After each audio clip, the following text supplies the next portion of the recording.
Perfeito. Então, agora já estamos também gravando esse webinar. Então, o material pós nosso webinar vai ser enviado a vocês, constituindo então da minha apresentação e o link da gravação do vídeo desse webinar, ok? Bom, pessoal, muito prazer em estar com vocês. Meu nome é Richard Landim, sou da Fluke Networks e hoje o assunto refere-se aos benefícios e dificuldades das redes PON, Passive Optical Networks. Em especial, nesse webinar, quero agradecer tanto ao pessoal da Furukawa, quanto também ao pessoal da Hashide Masari, em especial o Diogo, por ter ajudado com diversos materiais, conteúdo para elaboração da parte introdutória desse webinar. Pedi também a vocês, eu coloquei no... Peraí, o áudio está baixo. Vamos... áudio.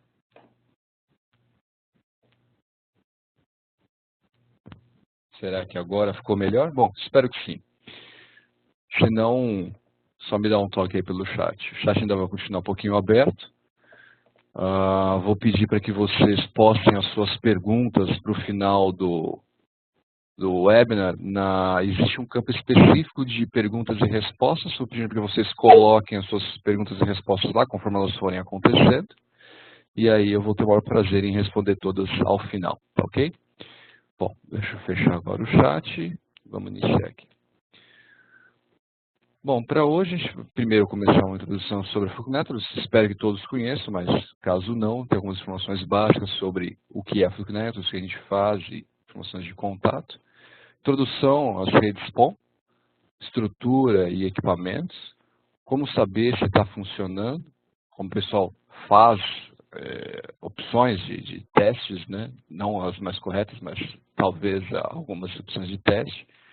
As formas corretas de se medir e testar, os relatórios que podem já ser enviados para a nuvem e ainda tem promoções vigentes. Bom, a gente fica no Brasil, em São Paulo, e temos aí um escritório localizado no Senesp, Centro Empresarial de São Paulo, fica então próximo à Marginal Pinheiros e à Ponte João Dias. Quem quiser nos visitar, fica à vontade, ficamos lá no Bloco G, tá ok? A gente tem lá um escritório tanto para vendas quanto marketing e um estoque só para a parte de passagem para os distribuidores. Então, o estoque deve ser sempre considerado, né, o estoque só passante na Fluke. O estoque fica mantido nos nossos distribuidores, ok? O site da Fluke Networks, flukenetworks.com, é sempre bom lembrar. Muita gente às vezes ainda se perde, vai no fluke.com e fica querendo procurar equipamentos da nossa linha. Fluke Networks é uma entidade separada, por isso a gente tem uma entidade visual e um website separados, onde vocês podem sempre localizar a informação mais atualizada sobre os nossos equipamentos. Se por acaso, eu fico normalmente trabalhando com o site da.flukenetworks, mas existe também o pt.flukenetworks, que é a versão em português do nosso site. Caso vocês notem alguma divergência no site em português, me avisa. Eu fico costumando usar o site em inglês, acabo não vendo tanto o português, mas se tiver algum detalhe, me mande que eu faço a solicitação de alteração se tiver algum equívoco na tradução, tá ok? Portfólio. Então, a gente basicamente tem a parte de certificação, tanto parte de cobre quanto fibra, parte de verificação e qualificação de cobre, qualificação e verificação de fibra, e ferramental para a parte de instalação da rede. Tipos de rede PON. Bom, GPON, como conhecido, ou também chamadas de FTTX, elas utilizam um protocolo próprio definido pela I2G 964X. Existe 9641, 2, 3, 4. E elas trabalham de forma síncrona, então elas têm uma quantidade de downstream e upstream diferentes. Então, se complementam, mas são diferentes, não são valores exatamente iguais. Toda a rede GPON usa uma forma WDM, existem tipos de WDM, que é o multiplexação por divisão de onda. E existem as redes EPON ou GEPON e o PON-LAN. Então, esse EPON é o de Ethernet em cima num tipo de rede PON. Ela também pode ser chamada de Gigabit Ethernet Passive Optical Network. São diferentes porque elas vão tunelar todo o tráfego em cima de Ethernet. Por que isso é importante? Primeiro que elas são mais novas, né, do que a GPON. A GPON é bem antiga, ela começou ainda com o nome de APON, na época do ATM, para se desvincular do ATM e depois ela recebeu o nome de PPON, para só então, porque na época ainda não era Gigabit Ethernet, para só então, em tempos mais recentes, ela recebeu esse nome de GPON já para Gigabit Ethernet. O Ethernet, dentro dessa estrutura, então usa uma estrutura, o conceito hierárquico do GPON, mas usando o protocolo Ethernet, então não mais próximo do ATM, mas sim o protocolo Ethernet.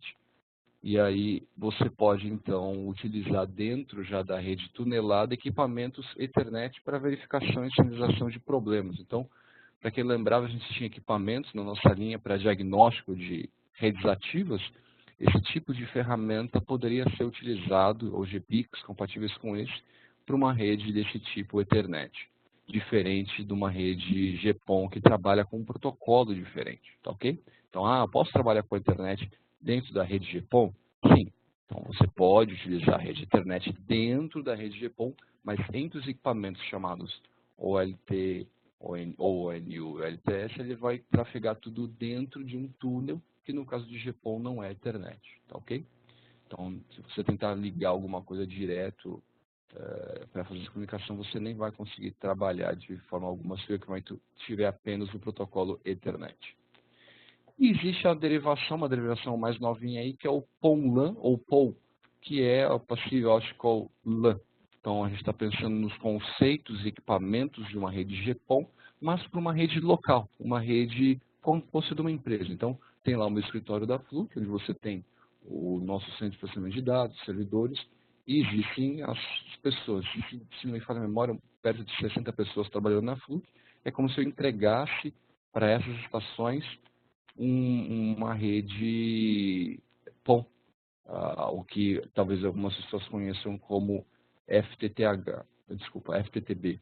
Então, o FTTB, ou Fiber to the Business, ou Fiber to the Building, é o conceito de levar isso de forma corporativa. Então, eu deixo lá na estação de trabalho uma tomada, que é uma fibra única, né? E aí eu vou entregar depois em cima de algum dispositivo, ONU ou NT, que vai fazer a transformação disso para a rede Ethernet. Então, é uma escala muito mais reduzida, deve ter uma quantidade muito menor de quilômetros de fibra, mas talvez não tanto a questão de splitter, depende exclusivamente da quantidade de usuários que vão trabalhar ou de segmentos que eu vou fazer para essa rede, tá ok? Bom, na época que ela nasceu, a opção que o pessoal tinha era uma rede Metro Ethernet. Então, as redes GPON nasceram para entregar a parte de dados dentro de uma cidade.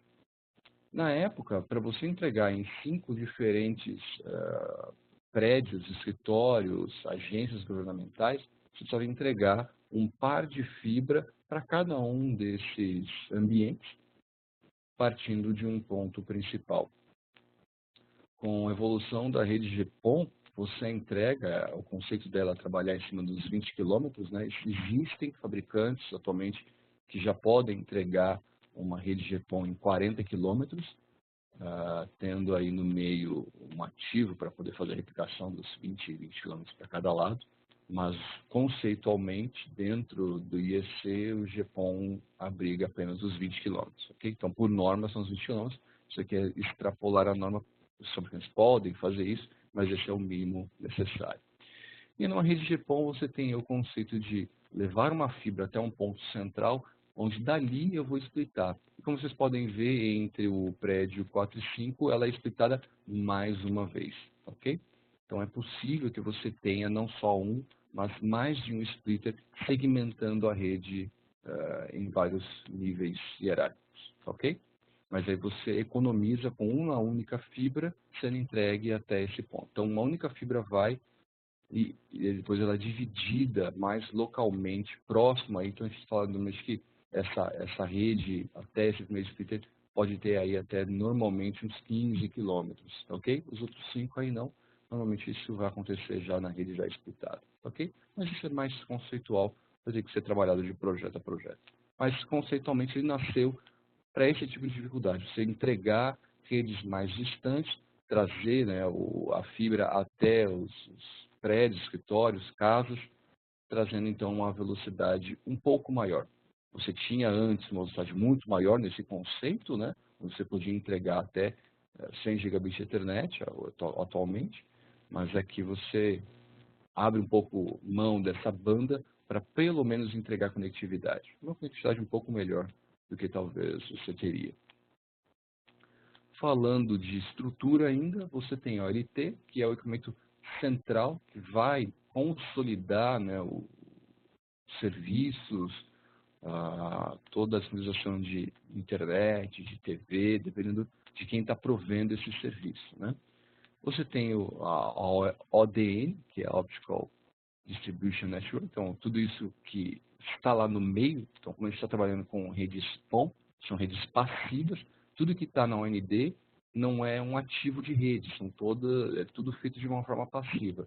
E depois a gente tem a ONU, ou ONT, que é a estação que vai transformar, isso vai destunelar, né, a rede PON, para que você possa trafegar o seu serviço, né? Seja ele um serviço de streaming de vídeo, para quem, por exemplo, assina uma fibra em casa, seja um serviço Ethernet, sendo também, né, de internet através de um provedor de serviço, ou das novas ISPs, são provedores de internet que podem estar entregando aí na tua casa, ou escritórios.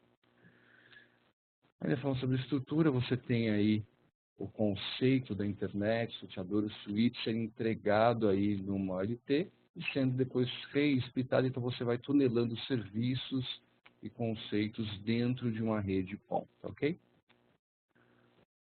Para a transmissão de dados, então o que acontece? Você o tempo todo manda entre a OLT e todas as VNUs todos os serviços. Então todos os serviços, independente do que está acontecendo, é entregado uma rede completa. Por quê? Porque é uma rede passiva, né? Então ela não faz nenhum tratamento desses dados. Ela simplesmente pega e repassa. Então a OLT é responsável por consolidar todos esses serviços dentro do pacote.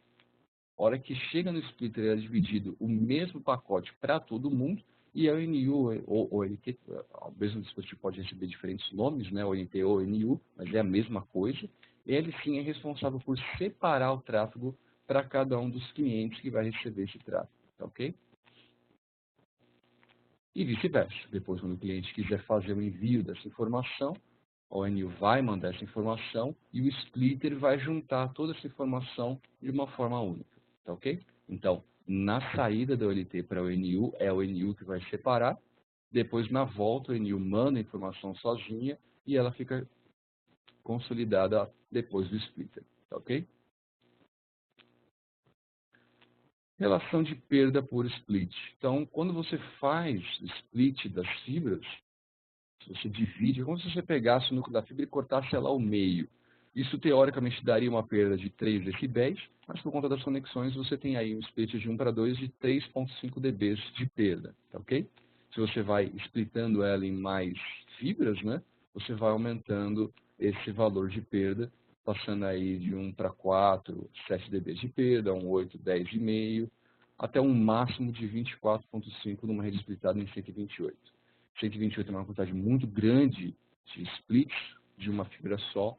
Você vai perdendo, então, não só luz, né? A perda ótica que a gente está medindo aqui é a luz, mas também vai perdendo a qualidade do serviço disponível. Deve ser considerado, depois a gente vai recapitular essa parte. Você tem também as perdas por quilômetro na fibra ótica, perda por cada conector que você tiver, e a perda por fusões que você vai acontecer no meio do teu comprimento, normalmente antes até do primeiro splitter, ok? Então tudo isso deve ser considerado depois para calcular o budget, para a gente poder saber se o conceito, né, do projeto que eu fiz, ele pode ou não funcionar. De uma forma geral, uma rede splitada em 8 pode ter velocidades aí de 312 megabits, se você dividir em 128 de apenas 19 megabits. Então, por isso que não é tão comum você ter uma rede tão splitada em 128 clientes na ponta, que você vai perdendo muito serviço. Mas é mais ou menos uma referência aí com relação ao downstream upstream, conforme você vai splitando a rede. Então, conforme você vai splitando, você vai diminuindo a sua capacidade de trafegar. Ok? Bom, E aí a gente também falou que as redes trabalham em WDM. Existe não só o conceito de WDM, onde a gente trabalhava apenas com dois comprimentos de onda, um para entrar e para receber, mas agora a gente tem os conceitos de CWDM, Perceived Wavelength Division Multiplexing, e o Dense Wavelength Division Multiplexing, que é o DWDM. No DWDM a gente tem até 160 comprimentos de onda sendo multiplexados dentro de uma fibra. A gente, às vezes, trabalha no conceito, a gente vê muito nessa essa questão das apresentações, a gente mostra cores diferentes. Lembrando que os comprimentos de onda operáveis, né, estão aqui na minha tabelinha do lado esquerdo. Quando a gente trabalha dentro de TI, todo o comprimento de onda que a gente trabalha é de luz não visível. Então, não adianta já que vai olhar para uma fibra, que só que você vai conseguir é queimar sua retina. Então, é extremamente importante que ninguém olhe diretamente uma fibra ótica. Ela tem potência necessária para queimar sua retina, sem que você perceba, sem que você veja nada, porque o espectro não é de luz visível, tá ok? O espectro de luz visível é o abaixo dos 650 nanômetros. Então, a gente trabalha aqui numa quantidade muito alta de comprimento de onda, uma quantidade de luz não visível. Mas existem muitas pessoas que, conceitualmente, falam da cor da luz trabalhar em diferentes cores. Então, por isso que os diagramas ficam mostrando cores diferentes, apenas para que você tenha um conceito de diferentes comprimentos de onda sendo colocados, né, na luz, e aí você poder trabalhar. Lembrando que cada luz ela vai trafegar dentro de qualquer meio, seja ele o vácuo, seja o ar, ou seja a fibra ótica, em velocidades diferentes. Então, até ao momento a gente tinha visto, né, todos os benefícios da rede PON de poder ter uma fibra só, poder entregar diversos serviços, poder entregar em distâncias muito longas, poder entregar conectividade, mas agora começam alguns problemas, né? Então, o primeiro problema, por exemplo, é a questão da luz. A luz, ela trabalha, quando você não trabalha em apenas um comprimento de onda, por exemplo, você tem, então, diferentes comprimentos de onda e cada um deles vai trabalhar de uma forma diferente. Você tem ali de 1370 até 1470 a questão do baixo pico de água, né? Então, quando você constrói a fibra ótica, ela não foi construída otimizada para esse tipo de espectro, ela vai ter um atraso muito grande dentro desses comprimentos de onda, resultando então num problema muito grande de sincronismo. Então é como se você tentasse falar com uma pessoa que não consegue responder no mesmo tempo. Então você fala algo e fica esperando por ela. Todo mundo à sua volta responde. Então eu estou falando numa conferência, faço uma pergunta a todos. Existem lá então 160 pessoas para responder. Cada um tem que responder no seu tempo. Imagina que dessas 160 pessoas, 10 pessoas não conseguem responder no tempo, demoram mais para responder. E aí todo mundo tem que esperar até que essas 10 pessoas falem na sua vez para que eu possa transmitir. Eu não posso pular a vez delas. Então, se eu não posso pular a vez delas, cada um tem que falar no seu tempo, eu fico com um tempo muito ruim. E outro problema é o seguinte, falando de física, né?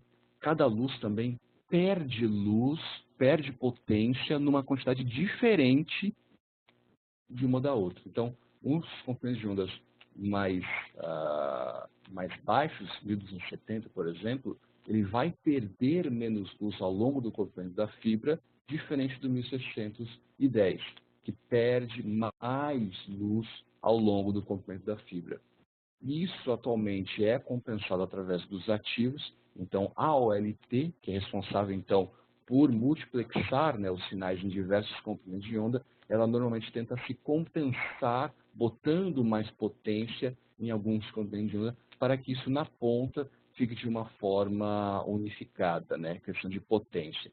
Mas a questão do atraso, infelizmente, ele não consegue resolver esse problema. Então, o atraso na voz, o atraso no tempo de transmissão para cada comprimento de onda, ele existe, ele vai acontecer.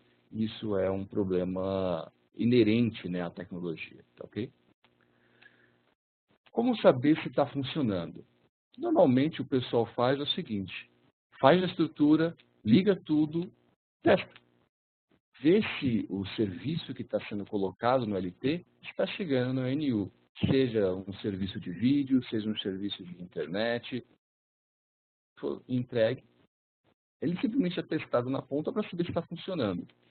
Segundo a TR-255, vocês podem consultar, esse é um documento aberto, né?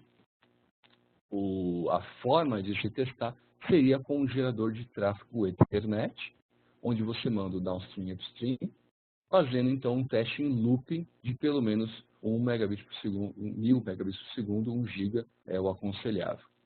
Ok? Até porque uma rede, ela deve trabalhar normalmente acima, a rede GPON, né, ela opera pelo LT acima de 1 giga, ok? Trabalhando, se vocês se lembram bem, 2.5.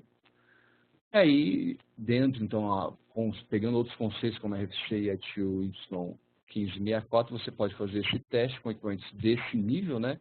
Não necessariamente, então, você precisa ter um equipamento só, mas você vai trabalhar de forma assíncrona, mas é muito importante que todos tenham o mesmo tempo, que eles trabalham com o mesmo relógio. Então, para distâncias muito longas, às vezes o dispositivo precisa ter uma forma de sincronismo do clock, né, dela através de GPS. Então, é extremamente importante que esse dispositivo, na hora que envia uns dados, que o dispositivo lá na outra ponta com o NU possa receber esses dados e possa interpretar esses dados no mesmo tempo.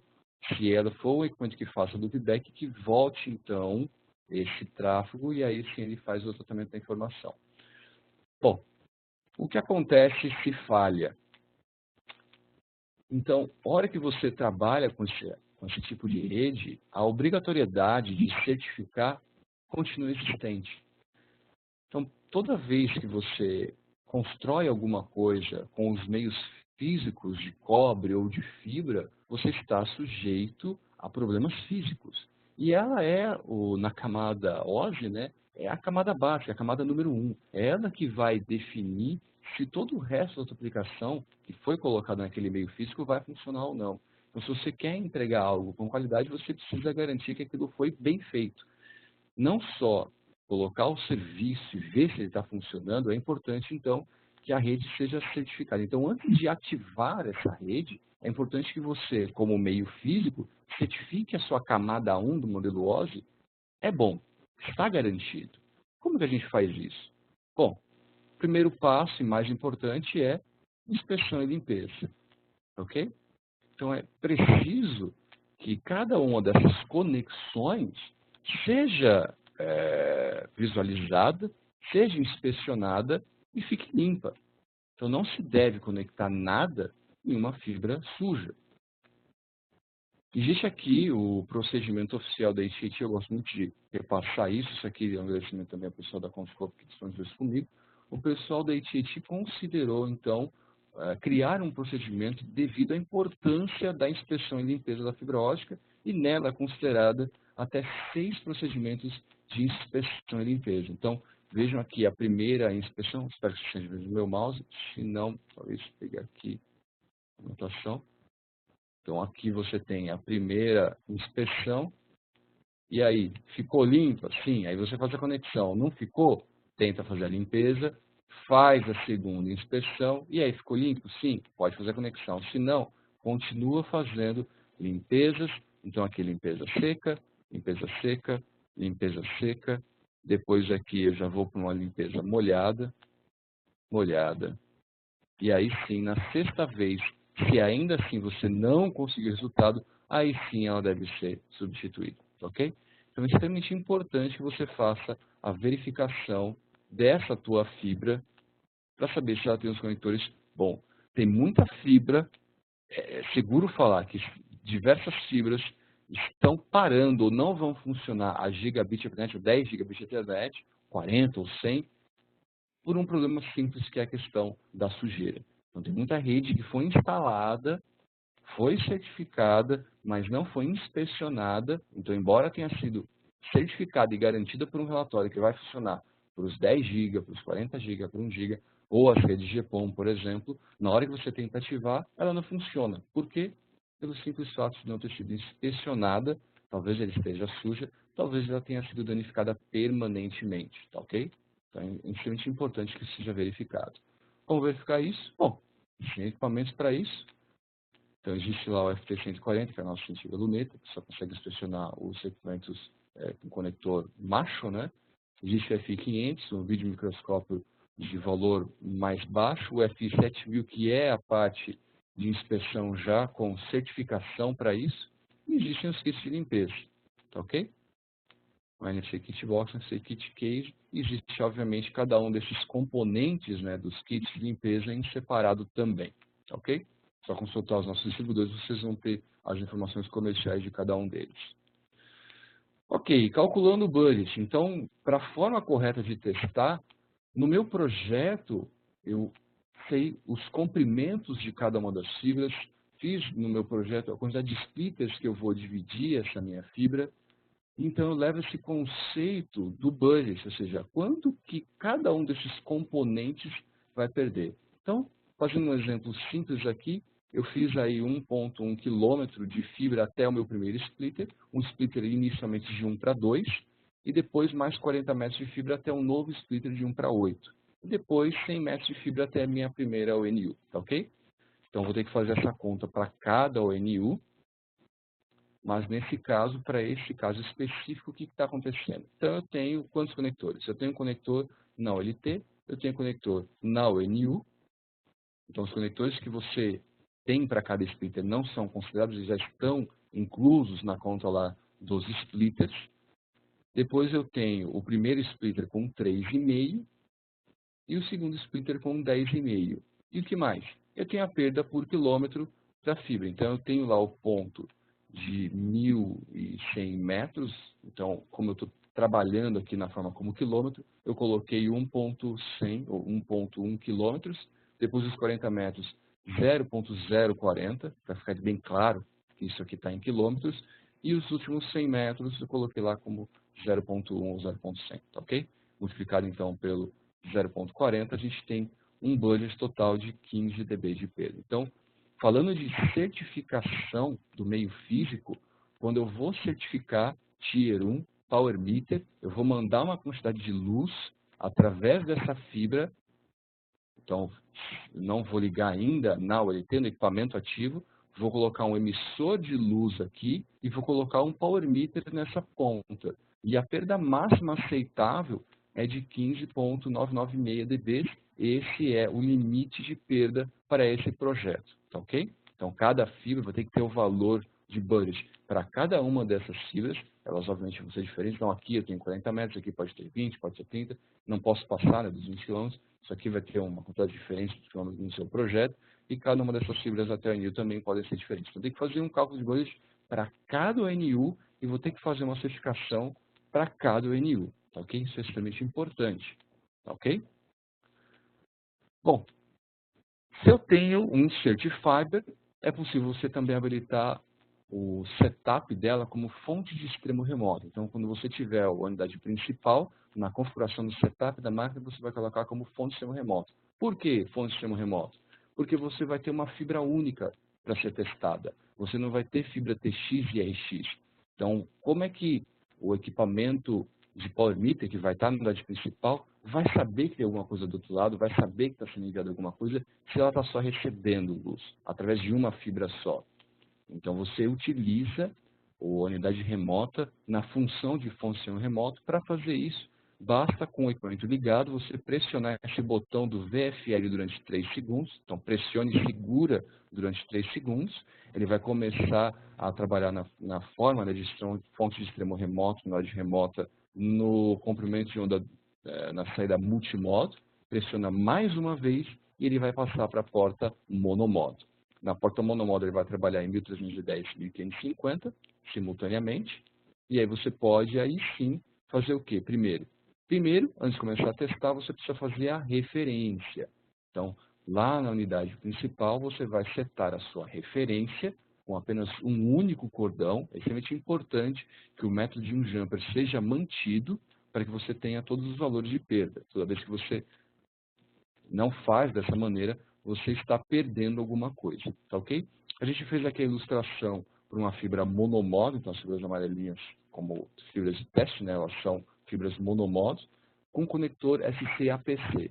Então é importante refrisar que nesse caso aqui que eu estou utilizando uma fibra SC-APC, eu não preciso fazer nada nessa cabeça aqui. Então basta que eu tenha aqui a minha entrada SC, o conector aqui, pode ser APC, porque no equipamento isso aqui não passa apenas a ser o sensor. Então não existe uma fibra aqui, eu não preciso fazer nada nessa cabeça aqui, porque isso aqui é apenas um sensor, tá ok? Mas a minha fibra de teste, na saída do equipamento, ela deve ser sempre uma fibra do mesmo fabricante. Então a gente pode fornecer essa fibra que é SC, sempre SC nessa ponta, UPC, e na outra ponta o conector que vai ser testado. Então, se você tem uma fibra que é SC-APC, você vai ter uma fibra de teste que na outra ponta vai ser SC-APC. Ah, e se for LC-APC? Você vai ter uma fibra, então, LC, aqui no meio, na unidade, perdão, na unidade principal, você vai trocar essa parte aqui, deixa eu chamar mais uma vez isso daqui, a anotação. Então, isso aqui você pode trocar, você pode associar para um outro tipo de conector, um ST, um LC, como eu comentei. E aí o próximo passo é fazer a verificação do outro cordão. Então a referência é feita com um único cordão, a referência não é feita com os dois cordões de teste, para que você tenha o método de um jumper. Se você ligar os dois cordões, aí você já mudou o setup para dois jumpers. E quando você faz isso, você passa a não medir um dos conectores de uma das pontas. Então é extremamente importante que você mantenha o método de um jumper, faça o teste com um cordão apenas, e depois de fazer a referência, que deve dar próximo de 7, 8 decibéis de perda, você aí sim, no caso da Fluke, tá? Aí sim você pode ligar o outro cordão, que vai ser com os mesmos conectores da fibra de teste. Então, se aqui é SC, vai ser SC. Se for LC, essas duas conexões vão ser LC.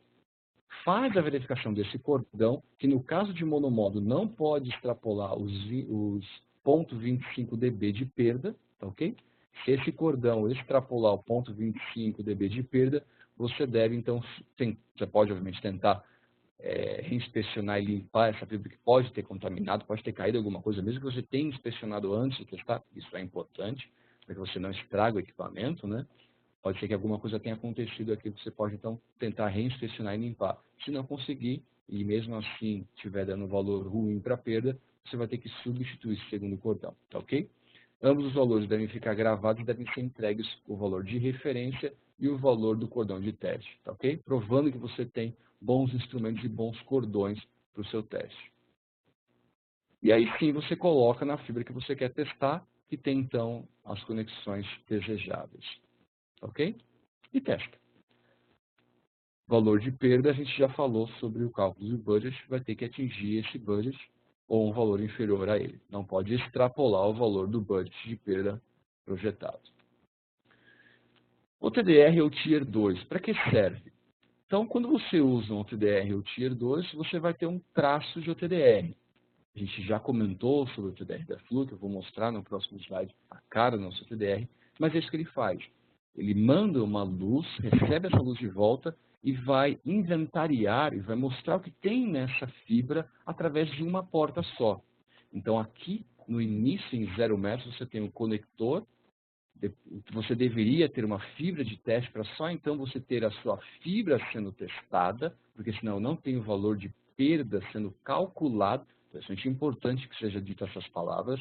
O OTDR, ele não mede o valor de perda, ele calcula o valor de perda com base nas reflexões. Então ele vê o valor de reflexão antes de um evento. Ele vê o valor de reflexão depois desse evento. E é assim que ele calcula o valor da perda.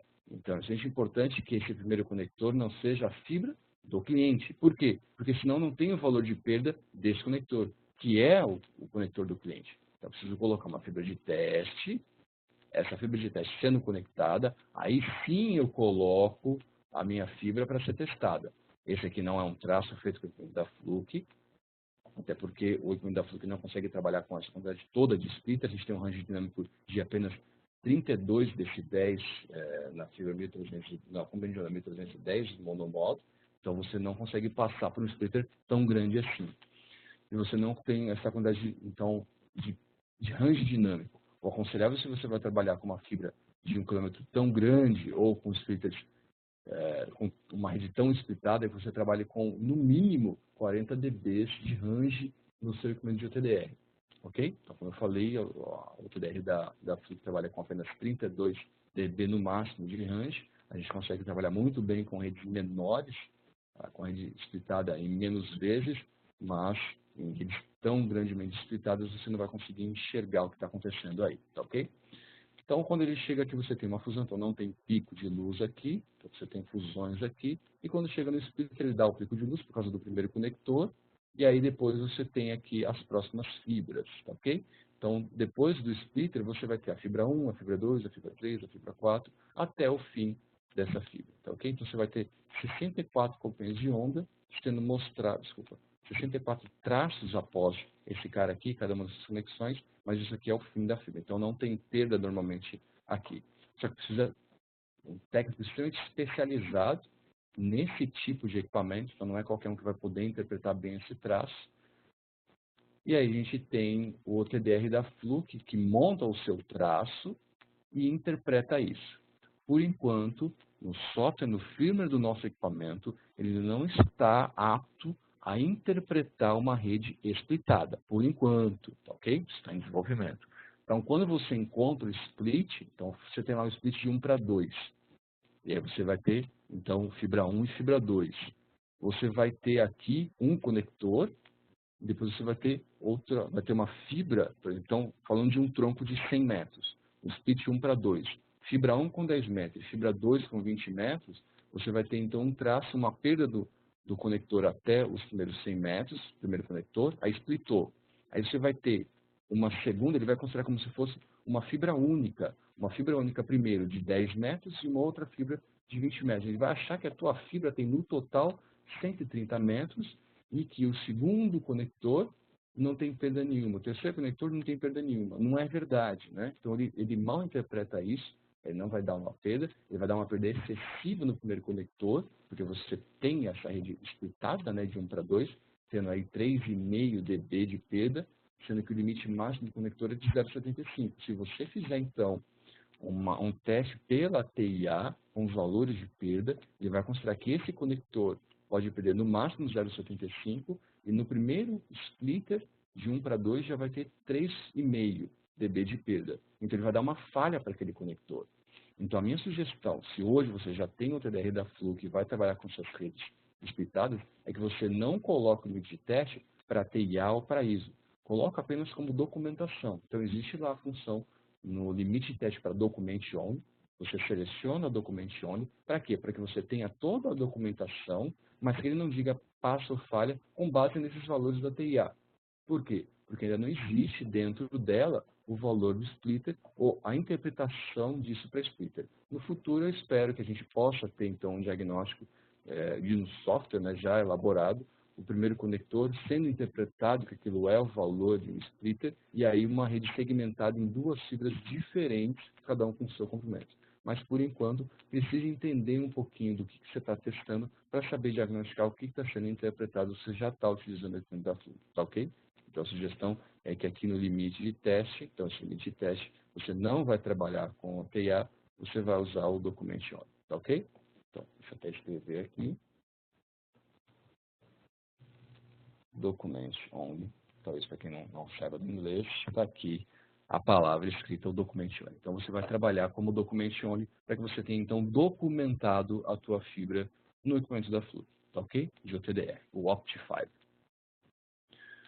Bom, e aí depois que eu tiver esses resultados, você utiliza o Linker Live. Então, para quem já tem o equipamento da família Versif, se já tem um cadastro no site da Fluke, você já tem um pré-cadastro no Linkerlife, é só acessar www.linkerlife.com. Já são milhares de usuários utilizando a plataforma, ela é gratuita, então todo mundo pode utilizar, desde que tenha da família Versif. O conceito é, eu crio um projeto através da nuvem. Então, o gerente de projeto cria o meu projeto e envia para a nuvem. O técnico que está em campo recebe esse projeto na sua máquina Versif. Ele executa os testes e manda os testes de volta para a nuvem. Então, o equipamento não precisou voltar para o escritório. E aí, o gerente de projeto pode acompanhar e administrar esse projeto de forma remota, seja, inclusive, num smartphone. Para a criação do projeto, ainda precisa trabalhar dentro de um desktop, não dá para ver no smartphone a criação de um projeto, mas você pode acompanhar a execução desse projeto no smartphone. E aí depois pode gerar o relatório. ok? Bom, conceito, desculpa, passou um erro que eu devia ter colocado aquele slide anterior. E aí, está aqui a tela do Link Lab. Se você tiver algum problema durante o login, pode clicar ali no para se conectar, ou se você ainda não tem usuário, clica aqui para registrar o seu usuário. Como eu falei, é gratuito. Mas a plataforma que funciona com o Link Lab é apenas a plataforma Versive da Fluke. Os outros equipamentos não funcionam com o Link Live, tá ok? Promoções. Existe uma promoção vigente, então a promoção do trade-in está vigente. Ela não é válida apenas até o dia 23 de junho, a gente estendeu ela, foi prorrogada até o dia 29 de setembro. Então, trade-in prorrogado, o trade-in consiste em comprar um equipamento novo da Fluke, entregando o equipamento, seja da Fluke ou não, então pode ser um equipamento concorrente, para adquirir um desconto adicional. Esse desconto pode chegar até 20 mil. Então, ele vai começar em 10 mil reais de desconto e vai até 20 mil reais de desconto na entrega do seu equipamento antigo. Tá ok? Cursos. Dessa vez eu coloquei também o nosso curso, nosso acordo, né, que a gente fez com o pessoal da Oracle e a Claro de Treinamentos.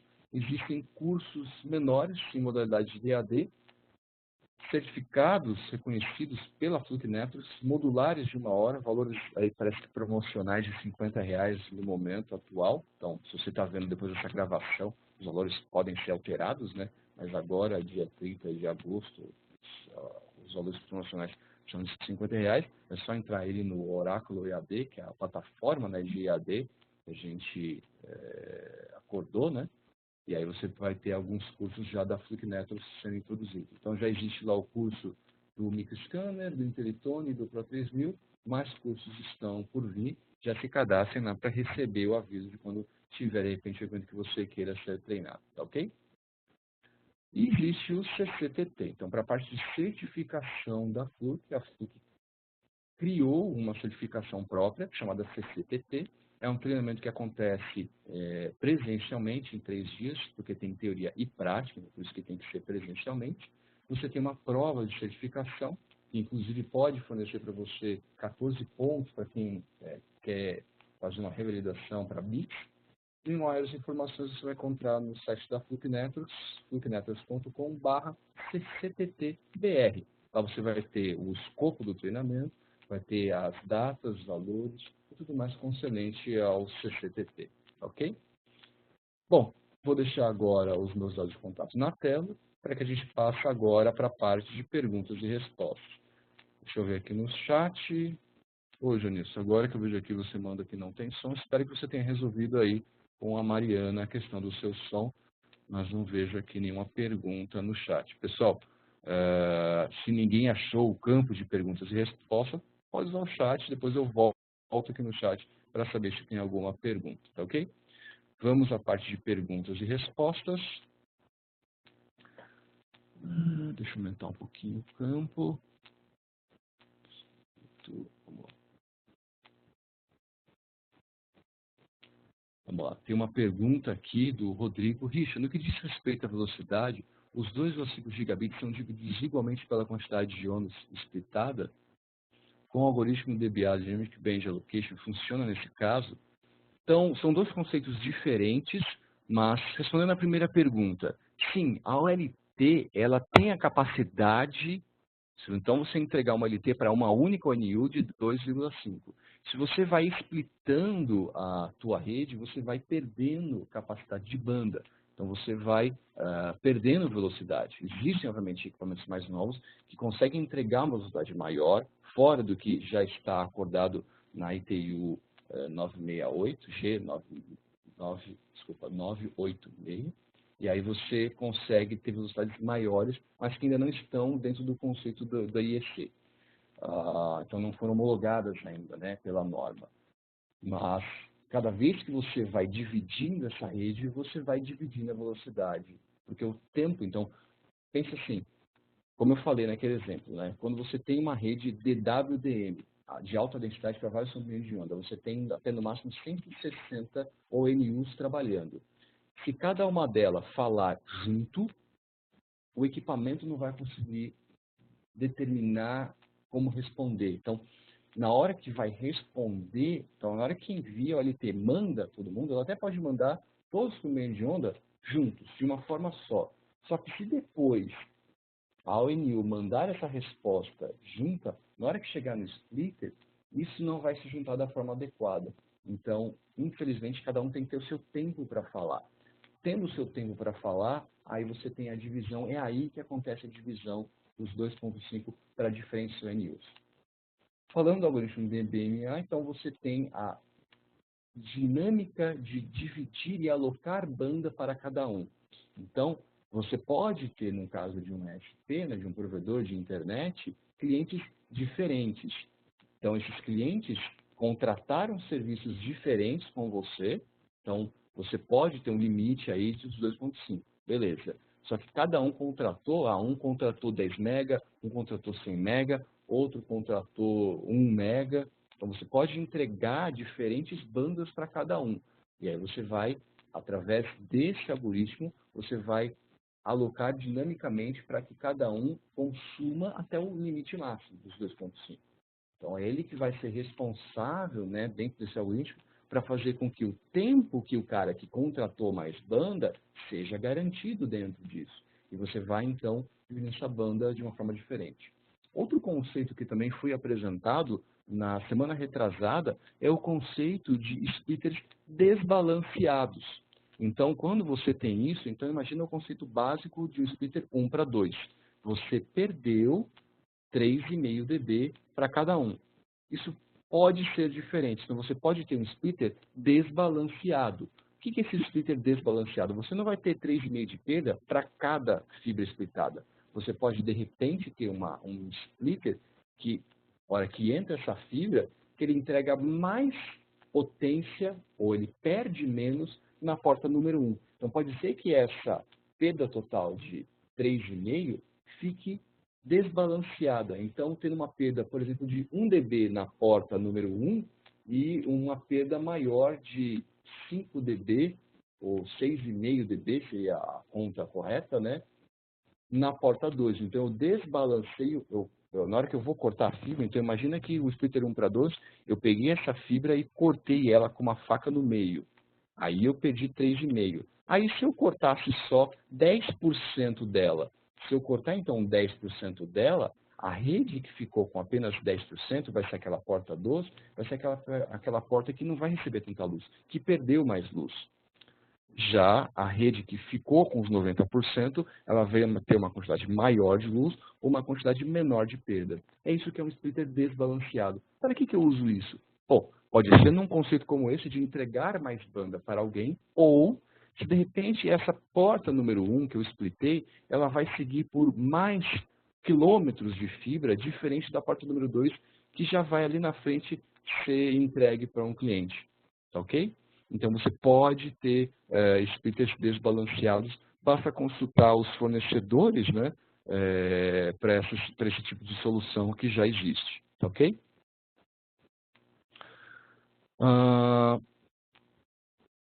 Próxima pergunta. Pergunta simples. Se o material vai ser disponibilizado. Sim, o material vai ser disponibilizado. No final, tanto a minha apresentação quanto o vídeo que está sendo gravado, essa apresentação, perdão, vai ser disponibilizado para vocês. Givaldo faz outra pergunta. Richard, na teoria vemos a necessidade da certificação das instalações da rede PON, mas na prática a quantidade de instalações disponíveis que se diminui a prática da certificação. Como melhorar essas práticas? Bom, uma coisa que, na verdade, acaba acontecendo ao contrário, né, numa onda ao contrário da certificação, é que a potência que tem sido entregue através dos dispositivos ativos tem sido cada vez uma potência maior. Então, ele trabalha com valores de potência de 5 dB positivo e a sensibilidade mínima nas ONUs de menos 27 dB. Fazendo então que você tenha uma capacidade de perder até 32 dB de perda numa rede e você ainda consegue ter serviço. Então, falando de uma forma prática, como eles têm aumentado muito a potência da OLT e a sensibilidade da ONU, a potência necessária para que a rede funcione, ela tem sido cada vez, tem sido uma potência muito maior e um problema menos grave para as redes. A certificação vem justamente para garantir que a perda é a mínima aceitável. Eu preciso apenas que vocês entendam esses conceitos. Por quê? Porque daqui para frente, assim como já aconteceu nas redes locais, como já tem presente em data centers, alguns clientes começam então a demandar mais banda. Então, existe obviamente a crescente de banda para cada um dos clientes. Então, ninguém aqui consegue. Então, o primeiro serviço de internet que eu contratei, Richard, eu contratei para 1 mega. Na época, ainda na casa dos meus pais chegaram a ter as redes de 9.6K, aquelas redes que usavam o modelinho S Robotics. Mas quando eu contratei na minha primeira residência, eu contratei para 1 mega. Eu não consegui, depois que você acostuma com 1 mega, você não consegue depois contratar uma rede que é menor do que isso. Você sempre quer mais velocidade, você se acostuma a isso e cada vez os clientes querem mais velocidade. Quando você vai contratando, por exemplo, o seu celular, você vai colocando serviços no seu celular. Então, antigamente o celular tinha apenas ligação, aí depois passou a ter o SMS, aí depois passou a ter a parte de chat, seja o WhatsApp, ou seja Facebook, você vai agregando serviços. E a quantidade, então, de serviços vai aumentando a sua necessidade por largura de banda. Então, essa necessidade por largura de banda, hoje as chamadas acontecem por áudio, mas já existem chamadas de vídeo. E essa chamada de vídeo demanda uma largura de banda muito alta. Então, conforme os clientes vão demandando maior largura de banda, esses serviços precisam, então, ter velocidades melhores e maiores. Se precisam, então, ter velocidades maiores e melhores, os dispositivos vão evoluir. Então, agora, a gente ainda está em rede GPON, e estão aumentando de 2,5 para 5 GB. Daqui a pouco, elas vão chegar nos 10 GB. E a partir do momento que chegar nos 10 GB, você já tem os problemas, por exemplo, de perda por retorno. Você já tem um problema de perda de janela do pacote. Problemas vão ficando mais graves. E se a camada número 1 da OSI, que é a camada física, não for verificada, você começa a ter um problema. Então, infelizmente, eu só preciso que as pessoas entendam um conceito, se aprimorem, comecem, quem é cliente, a exigir que isso está sendo entregue, que os relatórios estão sendo entregues, que os integradores começam a se aperfeiçoar, porque daqui a pouco, primeiro, vai ter uma norma que exige, que obriga que as redes PON sejam também certificadas. Então, por enquanto, a rede GPON ainda não está. Então, existem as normas para os componentes, mas não existe a norma para o link GPON, para que isso seja certificado, como já existe nas outras redes de Ethernet. Então, conforme isso vai acontecendo, isso vai passando a ser uma obrigatoriedade. Se é obrigatoriedade, se vocês, integradores, não estão prontos, para quem está me ouvindo, vocês vão ter problemas e vão ficar para trás. Vocês precisam já se aprimorar, já se preocupar, já ir atrás disso, para que vocês possam entregar de forma correta. Se você é um ISP que faz o serviço de entrega da sua fibra, você também tem que se preparar, porque você vai daqui a pouco ter que entregar mais serviço, vai ter que entregar relatórios para diferentes clientes que vão exigir isso. Então, tudo é uma demanda, é um looping positivo que vai acontecendo conforme essas redes, que são mais novas, começam a se profissionalizar. Tá ok? Vivalena pergunta, o aumento da potência pode causar algum prejuízo na rede, mesmo que a longo prazo? O aumento da potência causa um problema quando você tem as reflexões. Isso só começa a ser diagnosticado a partir dos 10 GB, passa essa preocupação, porque é o seguinte, a partir do momento que você mandou uma luz, seja pelo IP ou seja pelo NU, e aquele conector que está próximo a essa rede, normalmente é o LT, se ele tiver uma reflexão, o que vai acontecer? Isso o pessoal lá, quando tinha as primeiras redes de Metro Internet, o pessoal da Alcatel, na época que ainda era Lucent, a Alcatel nem tinha comprado a Lucent ainda, os primeiros equipamentos, eles queimavam muito. Queimavam por quê? Na época não se conhecia a perda por retorno na fibra ótica. Então, quando você aumenta essa potência, a luz, quando bate nesse conector, existe uma reflectância. Toda vez que você tem ar, existe a umidade do ar, e essa umidade do ar vai fazer com que a luz que ali chega é refletida, tá ok? Então é só você olhar por um vidro. Quando você olha através de um vidro, uma vitrine de uma loja, por exemplo, você vê o que está do outro lado, mas você também vê um reflexo do que está atrás de você. Esse conceito acontece, então, toda vez que você tem a mudança de meio, toda vez que você tem o ar nos conectores, e essa luz, então, é refletida de volta para quem o enviou. No caso, por exemplo, que eu falei das OLTs, que trabalham agora com potência de 5 dB. O que acontece se desses 5 dB, 2 dB voltarem para ela? Esse equipamento queima. E no caso do NU, que tem que responder de novo essa potência, se de novo, lá no NU, essa reflectância está muito alta, ele queima.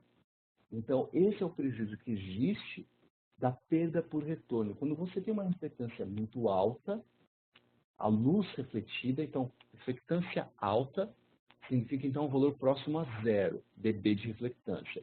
0 dB de reflectância significa que toda a luz que ali chegou foi refletida. Então, cuidado, quando medir reflectância, um valor negativo de menos 35 dB é um valor razoavelmente bom. Um valor de menos 50, menos 60 é um valor melhor. Um valor de menos 12 dB de reflectância é um valor ruim. Significa que quase toda a luz, não vou falar em percentual, seria aí como se chegasse a 80%, 75% da tua luz, está voltando de volta para o equipamento. Então, esse é um problema que pode queimar equipamentos, ok? Então, um problema grave, já conhecido, que pode acontecer quando você aumenta demais a tua potência. Então, você está mais suscetível à queima de equipamentos. Então, toma muito cuidado quando você vai aumentando a potência. Então, a gente tem que trabalhar com potência mais baixa, inicialmente, para que o equipamento não se queime, ok? Bom, vocês têm mais dúvidas? Valdo, se alguma das respostas não ficou claro, fica à vontade, não só para talvez tentar reformular a pergunta aqui no chat, mas também me mandar essa dúvida por e-mail ou pelo WhatsApp. Esse celular, embora seja um compartilhado também, então o WhatsApp pode responder também pelo WhatsApp. Se eu perceber que alguma dúvida ficou muito recorrente, eu tenho meu canal no YouTube, o /user/Richard Selandim, ou lá o nome do canal é o Buchaman. Esse canal, conforme as dúvidas ficam muito frequentes, eu faço um vídeo, a gente sempre tenta fazer vídeos curtos, né, de 5 a 15 minutos no máximo, para que a gente possa elucidar algum tema, ok? Bom, pessoal, estamos a 1 minuto das 10 horas, o tempo estimado era exatamente esse, ainda bem que eu consegui não extrapolar tanto o tempo de vocês, eu fico extremamente grato pelo tempo de vocês, espero que vocês tenham gostado do tema de hoje. Fiquem também à vontade para sugerir novos temas. Eu estou com uma dificuldade agora de decidir novos temas. Eu tenho os temas definidos até o final do ano, mas para o ano que vem eu já tenho que pensar em novos temas. Eu já não tenho temas para o ano que vem. Vou ter que pensar isso nas férias de dezembro, aí no recesso de dezembro de final de ano. Espero que vocês possam me ajudar com relação a isso. Mandem para mim sugestões no e-mail para os novos temas aí para 2018. Espero que vocês estejam comigo nos próximos webinars. Então, tem webinar. Então, eu estimei que vai ter um webinar todo mês. Vocês têm feito um webinar todo mês até o final do ano. Eu não sei se eu vou ter tema suficiente em 2018 para fazer mais uma vez como eu tenho feito, todos os meses um webinar para vocês. Espero que sim, então, conto com a ajuda de vocês para definir os temas aí de 2018. Estamos chegando aí às vésperas já de 2018. Para quem não percebeu, já estamos no final de agosto, então só temos o próximo trimestre, só tem mais um trimestre para acabar o ano. Então, senhores, eu espero então que vocês tenham uma ótima semana, um ótimo fim de mês e conto com vocês nos nossos próximos webinars. Um abraço e até o próximo. Tchau, tchau.